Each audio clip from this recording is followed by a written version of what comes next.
ऐसे महापुरुष की, ऐसे सत्पुरुष की वाणी वचनों को श्रवण करने के लिए एकत्रित हुए हैं, जिनके शब्दों में, जिनकी वाणी में समता का और प्रेम का प्रवाह होता है।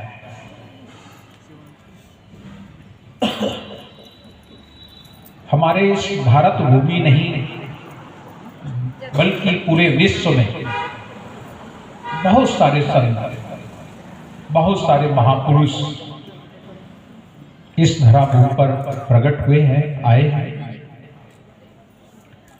लेकिन सदगुरु कबीर साहब जैसा कोई और महापुरुष मुझे नहीं दिखाई पड़ता है। आपकी एक अलग बात है, सोच देखिए अपनी अपनी होती है, सोचना सबको है। और एक बात और बताऊं, हमारे साहब ने एक साथी कही है, अपने अपने इष्ट को नमन करे सब कोई, पर इष्ट को जब नमन करे तब ही लज्जित होए। भले ही उसमें कुछ बुराइयां हों, लेकिन अपने को झुकने में उन्हें शर्म नहीं आती है, और दूसरे के आगे झुकने में लोगों को शर्म लगती है। सदगुरु कबीर साहब की हमने महिमा सुनी, उनकी बातें, उनका ज्ञान, तो हमने देखा अन्य सभी महापुरुषों की वाणियों में ज्ञान है, ध्यान है, योग है, वैराग्य है, ऐसा नहीं कि नहीं है, लेकिन कहीं ना कहीं पर पक्षपात वाली बात है। कहीं ना कहीं पर आप उनकी भाषा सुनेंगे, उनकी बातें सुनेंगे, उनके शब्द ज्ञान सुनेंगे, तो कहीं ना कहीं पर पक्षपात कर दिया गया है। लेकिन सदगुरु कबीर साहब एक ऐसे सत्य पुरुष हैं जिनकी वाणी में कहीं भी पक्षपात नहीं है। पक्षा पक्षी कारणे हंसा गया कि गोए, निष्पक्ष होए के हरि भजे संत कहवे सुन। आज हमारे मानव समाज में विवाद क्यों? सारी दुनिया के लोग धार्मिक हैं, किसी न किसी धर्म से जुड़े हुए हैं, और जब आप किसी न किसी धर्म से जुड़े हैं तो फिर विवाद नहीं होना चाहिए। सिखाता है ना कोई धर्म आपस में कलह करना, कोई धर्म विवाद करना तो नहीं सिखाता है, लड़ना तो नहीं सिखाता है, लेकिन फिर भी विवाद है, और उसका मूल कारण है पक्षपात। जहां भी थोड़ा सा किसी व्यक्ति के मन में पक्षपात की भावना जागी, पक्षपात की भावना हुई, वही विवाद शुरू हो जाता है। आप अपने घरों में देखें, घर में विवाद कब होता है? दो बच्चों के बीच में किसी चीज के देन लेन में कम ज्यादा हो जाए, विवाद हो गया, मतलब पक्षा पक्षी वाली बात हो गई कि इसको ज्यादा चाहते हैं, इसको कब विवाद वही हो जाता है। सारे विवादों का जड़ है पक्षपात। और हमने देखा कि सदगुरु कबीर साहब की वाणी को दुनिया के लोग पढ़ते हैं, हम ही नहीं पढ़ते हैं, कबीर पंथी नहीं पढ़ते हैं, बल्कि मुझे ऐसा लगता है कि साहब कबीर का ज्ञान सबसे ज्यादा पढ़ा जाता है। लेकिन आज तक आप लोगों ने किसी भी विद्वान के मुख से ये नहीं सुना होगा कि साहब कबीर की वाणी यहां गलत है। भले ही वो साहब कबीर को सत्पुरुष नहीं स्वीकार करते हैं, नहीं मानते हैं, ईश्वर नहीं मानते, भगवान नहीं मानते, कुछ लोग उन्हें संत कहते, कुछ लोग उन्हें कृष्ण एक कवि कहते, कुछ लोग उन्हें एक समाज सुधारक कहते, कुछ लोग उन्हें फक्कड़ संत कहते, तो कुछ लोग उन्हें गृहस्थ संत कहते। हम इस बात पर बुरा भी नहीं मानते। जिसने जितना जाना है उसने उतना माना है, उसने उतना ही जाना है, उसने उसी पक्ष को देखा है और उसे देखने का या तो उसके पास समय नहीं है या कुछ उससे ज्यादा जानना नहीं चाहता है।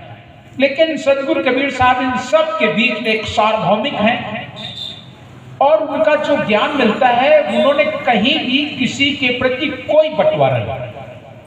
आप देख सकेंगे कि सदगुरु कबीर का ज्ञान सार्वभौमिक इसलिए कि उन्होंने ईश्वर की अगर कहीं बात कही है तो पूरी सृष्टि में या पूरे मानव मात्र में कही है। ऐसा नहीं कहा है कि तुम्हारे में भगवान है, तुम्हारे में नहीं। ये बात साहब कबीर नहीं कह रहे। उनका कहना है अगर ईश्वर है तो ऐसी कोई जगह नहीं जहां वो ना हो। इसलिए साहब कबीर सार्वभौमिक महापुरुष सत्पुरुष कहते हैं। जैसे आप उनके भजनों को सुनते हैं तो उनके भजनों में शब्दों में हम सुनते हैं, लाली मेरे लाल की जित देखो तित लाल। उन्होंने ऐसा नहीं कहा है कि इधर लाल है तो उधर नहीं, इसमें ईश्वर है तो उसमें नहीं। लाली मेरे लाल की जित देखो तित लाल, और लाली देखन मैं गई तो मैं भी हो गई लाल। मतलब उन्होंने लाली देखी है उस परमात्मा की सत्ता देखी है तो सब में देखी है, जरा सा भी उन्होंने कमी नहीं देखी। लाली मेरे लाल की जित देखो तित लाल, लाली देखन मैं गई तो मैं भी हो गई लाल। इधर लोगों ने सोचा भगवान ईश्वर की बात करें, तो भगवान ईश्वर की बात करने के लिए साहब कबीर कहते हैं सब घट मेरा साइया। मतलब ऐसा कोई घट नहीं है जिस घट में वो ईश्वर वो परमात्मा नहीं रहता। सब घट मेरा साइया, सुनी सेज न कोई सेज सुनी नहीं, कोई जगह सुनी नहीं। सब घट मेरा साइया, सुनी सेज न कोई, बलिहारी वाह घट की जा घट पर घट कोई। मतलब उन्होंने साईं देखा, ईश्वर देखा, परमात्मा देखा तो सब घट में देखा, सब जगह देखा, सब घट में वो रमई निरंतर। तुम मत जानो उसका अंतर। उसका अंतर आप लोग क्यों करते हो? ये मानव समाज में ईश्वर के प्रति, परमात्मा के प्रति एक नफरत जैसी बात होती है। तुम्हारे में भगवान नहीं है, मेरे में भगवान है, ये एक नफरत है। जब लोग ऐसा कह देते हैं नहीं तुम छोटे हो, मैं ही केवल बड़ा हूं। साहब कबीर इस बात को स्वीकार नहीं करते हैं, क्योंकि जब सब में वही बैठा है तो कैसे छोटा हो गया, कैसे बड़ा हो गया। ये समाज के चलाने के लिए छोटा बड़ा बना दिया जाए एक अलग चीज है, लेकिन जहां धार्मिक उन्माद हो जाता है वहीं पर खतरा पैदा हो जाता है। धार्मिक उन्माद नहीं होना चाहिए। धार्मिक तो हमें प्रेम सिखाता है। जब सब में साईं है, सब में मालिक है, सब में ईश्वर है, तो हमें एक दूसरे के साथ बड़े प्रेम से रहना होना चाहिए। लेकिन हम लोग यहाँ पर मैं मेरा वाली बात चलती है। मेरा भगवान बड़ा है, तेरा भगवान छोटा है। अरे भाई, भगवान कोई 10, 20, 50 है क्या? सोचने और समझने की सामर्थ्य आप सब में है। बस शर्त इतना है, केवल बात इतनी है कि आप उस सत्य को कह नहीं पाते हो। बस उस सत्य को स्पष्ट रूप से कह नहीं पाते हो, बात इतनी है। बात बाकी किसी महापुरुष ने ऐसा नहीं सिखाया। आप महापुरुषों को पढ़िए, उनके जीवन में अथाह प्रेम होगा। लेकिन सदगुरु कबीर साहब मुक्ति की भी बात करते हैं तो सारे संसार की मुक्ति की बात करते हैं। वो ऐसा नहीं करते हैं कि उनकी मुक्ति होगी, उनकी नहीं होगी। तुम आओ, तुम्हारी मुक्ति होगी, तुम आओ, तुम नहीं, तुम आओ। पहली बात तो तुम्हें आने ही नहीं दिया जाएगा। ऐसा कैसे धर्म हो सकता है?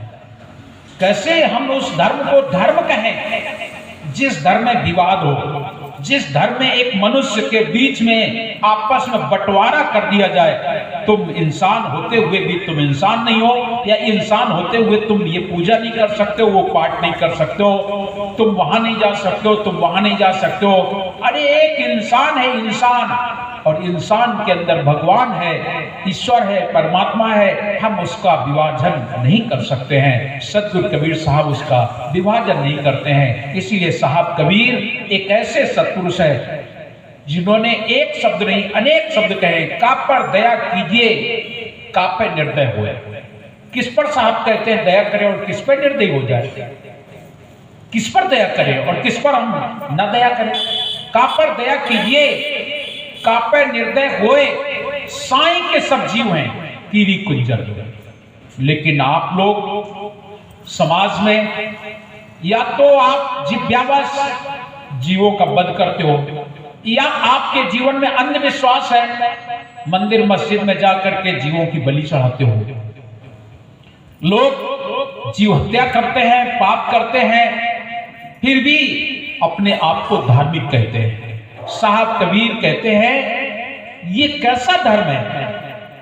धर्म तो आपस में प्रेम करना सिखाता है, धर्म तो आपस में सामंजस्य बनाता है।